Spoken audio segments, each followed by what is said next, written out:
হিন্দু বাড়িতে হিন্দু হোটেলে খানা খাওয়া জায়েজ আছে কিনা, এই প্রশ্ন অনেক ভাই বোনরা করেন। ভাই, আমি একটা কথা বলি যে আপনি কার বাড়িতে খাইলেন এটা দেখার বিষয় না, দেখার বিষয় হলো কি খাইলেন। ইমাম সাহেবের বাড়িতে বসে যদি হারাম খান তাহলে সেটা হারাম হবে, আবার যদি একজন হিন্দুর বাড়িতে বসে হালালটা খান তাহলে খাওয়াটা কি হবে? হালাল হবে। আপনি কার বাড়িতে খাইছেন সেটা দেখার বিষয় না, কি খাইছেন সেটা হলো দেখার বিষয়। কথা কি বুঝাতে পারছি? হিন্দুর দোকানে বসে খাইছেন কিন্তু খাবারটা হালাল, তো আপনি এটা খাইতে পারেন। কিন্তু দোকানের মালিক মুসলমান, খাবারটা হারাম, তাহলে সেটা খাওয়া কি? হারাম।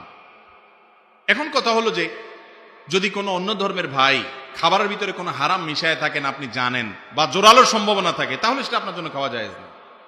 আর এরকম যদি সম্ভাবনা না থাকে আপনি খেতে পারেন, খাওয়াটা আপনার জন্য হারাম না।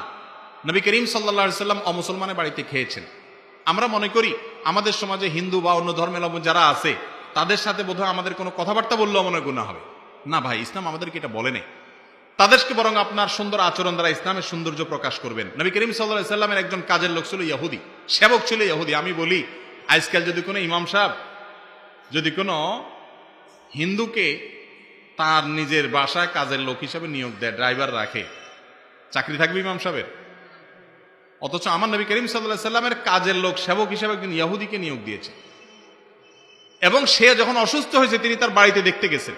তাহলে বোঝা গেছে অমুসলমানরা তাদেরকে সেবা করতে যাওয়া, খেদমত করা, উপকার করা, তাদের বাড়িতে যদি দাওয়াত দেয় আপনি খেতে পারেন। তবে হ্যাঁ, অন্তরের অন্তঃস্থল থেকে যদি আপনি বন্ধুরূপে গ্রহণ করেন এবং মনে করেন না আমরাই তো, কোনো ভেদাভেদ নাই, এবং আল্লাহর শানে যে বৈরিতা বন্ধুতা সেটা যদি আপনার মধ্যে না থাকে, তাহলে ঈমান নিয়ে টানাটানি হবে, সেটা ভিন্ন জিনিস। বাকি সামাজিক সম্প্রীতি বজায় রাখা, একসাথে সুখ শান্তিতে বসবাস করার জন্য একে অন্যের উপকার করা, পাশাপাশি দাঁড়ানো, এটা দোষ নাই, বরং এটা নির্দেশ আল্লাহ করেছেন।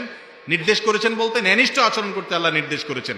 লা ইয়ানহাকুমুল্লাহু আনিল্লাযিনা লাম ইউকাতিলুকুম ফিদ-দীন, এই আয়াতের মধ্যে আল্লাহ বলেছেন। অতএব হিন্দুদের বাড়িতে খাওয়া অথবা তাদেরকে ডেকে দাওয়াত দিয়ে আপনার বাসায় খাওয়াতে পারেন, কিন্তু সেটা ওই যে আপনি তাকে সদীকুন হামিমের পর্যায়ে রাখবেন না, এ হলো মূল বিষয়।